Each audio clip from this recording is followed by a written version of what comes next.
伺服器正常，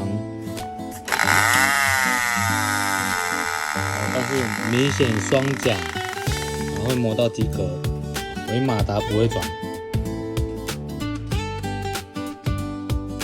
来交叉比对一下，你自己用的这个好像拢掉的感觉，有没有？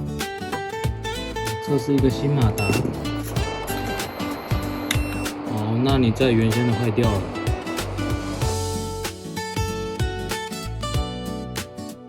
好，换下来的旋翼头这基本上是变形的嘛，还有横轴也是，主轴也是，所以都换掉。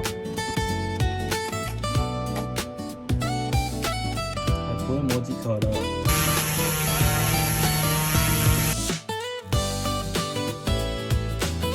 喷都有做喷漆，但是不会亮，要自行处理哦。